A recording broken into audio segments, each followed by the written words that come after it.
नवी जन्मी मालिकेच्या आजच्या भागामध्ये आपण पाहणार आहोत की आता स्वानंदीला बाहेर आल्यानंतर सुद्धा मनामध्ये तेच विचार येत असतात आणि तिला सारखे सरपोतदारांचे शब्द कानावर पडत असतात आणि त्यामुळे आता स्वानंदीला झोप लागत नसते। स्वानंदी विचार करते, जर आता मी माझ्या बाळापाशी गेली नाही तर माझं बाळ मला कधीच भेटणार नाही। सॉरी मनी सर, तुम्ही मला शपथ दिली होती पण मला आता जावंच लागेल माझ्या बाळासाठी।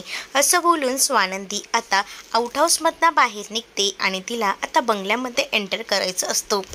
आता तिच्या लक्षात येतं की जर मी बंगल्यात गेले पण बंगल्याचं दार तर लावलेलं असणार आहे, मग आत जायचं तरी कसं, आणि म्हणूनच ती प्रयत्न करत असते। दार एकदा खोलून बघते परंतु ते उघडत नाही, म्हणून ती आता त्या काचा उघडायचा प्रयत्न करते। त्यात तिला यश येतं, एक काच उघडली जाते आणि त्यामुळेच आता तिला आत जाता येतं। पण त्यावेळेला उडी मारताना तिच्या पायाला लागतं आणि म्हणूनच पायातून रक्त येऊ लागतं। त्यानंतर ती कशीबसी स्वतःला सावरते आणि आता पुढे जाते। समोर देवा असतो आणि त्यात देव असतात आणि म्हणूनच आता स्वानंदी हे सगळं करण्याआधी देवाचा आशीर्वाद देखील घेते।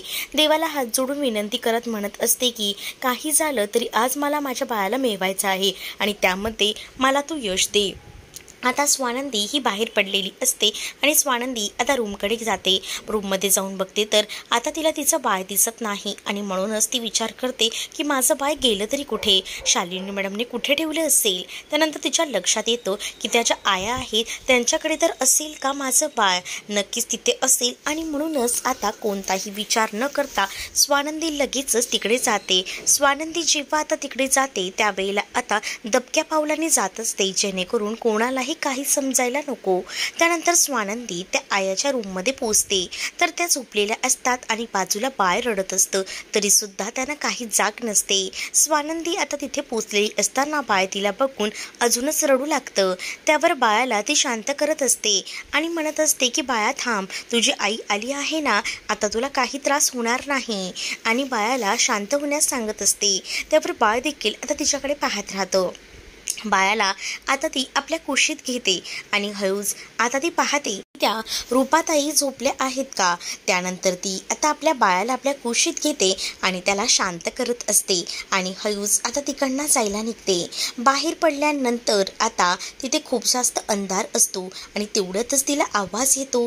तिला लक्षात येतं की कोणीतरी आलेलं आहे आणि तेवढ्यातच दारू पिऊन आलेला सुजित आता डगमगत आलेला असतो आणि दारू उघडून तो आतमध्ये येतो आणि त्याच वेळेला आता खूप जास्त घाबरलेली असते ती म्हणजे स्वानंदी, कारण आता स्वानंदीला पकडलं गेलं तर आता ती गोत्यात येऊ शकते हे तिला माहिती असतं आणि म्हणूनच स्वानंदी तिथे असणाऱ्या बेडच्या मागे लपायचा प्रयत्न करते।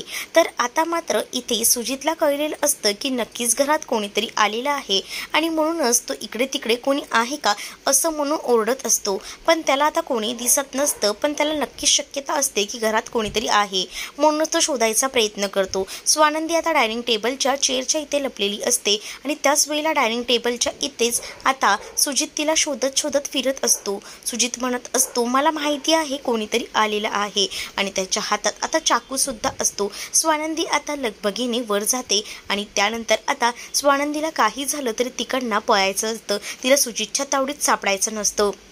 तर आता सुजित जो असतो तो हातात सुरा घेऊन शोधत असतो। त्याला लक्षात आलेलं असतं की नक्की स्वानंदी असेल, पण सुरा ह्यासाठी घेतो की घरात चोर वगैरे तर शिरला नाही ना, ही भीती त्याला असते। तर इकडे स्वानंदी आपल्या बाळाला घेते आणि आपल्या बाळाला म्हणत असते की आता तुला माझ्यापासून कोणीही लांब करू शकत नाही, एवढे दिवस तू माझ्यापासून लांब होता त्यासाठी खरंच मी तुझी माफी मागते।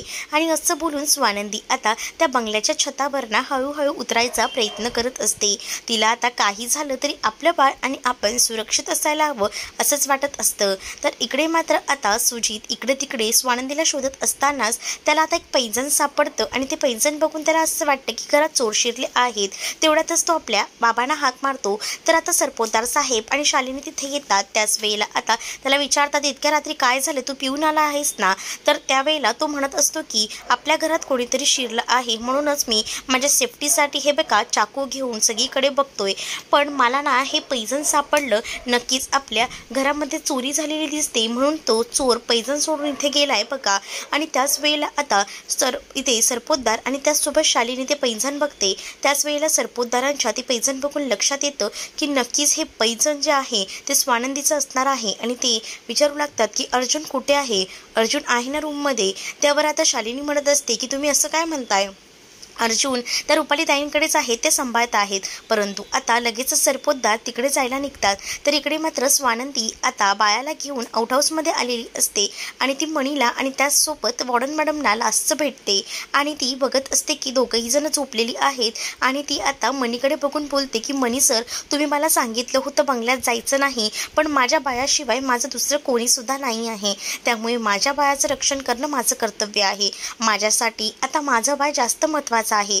त्यामुळे सॉरी, मी तुम्हाला नाही सांगू शकत मी आता कुठे चालली आहे, पण मला आता या बाळाला घेऊन जावंच लागेल. मणीचा हात ती बाळाला लावते. त्याचसोबत आता त्या बाळाला वॉर्डन मॅडमच्या पायापाशी सुद्धा ठेवते आणि वॉर्डन मॅडमचे आशीर्वाद घेते. आणि ती आता म्हणत असते की काही झालं तरी सुद्धा मला आता इकडनं जावं लागेल. पुढे आमच्या दोघांचं काय होईल मला खरंच माहीत नाही, पण आता मला जाणं गरजेचं आहे, असं बोलून आता ती तिकडनं जायला निघते.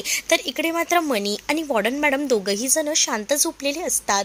त्यांना काहीच माहीत नसतं स्वानंदी बाळाला घेऊन पण आलेली आहे आणि घर सोडून सुद्धा गेलेली आहे. या सगळ्याची काहीच कल्पना नसते.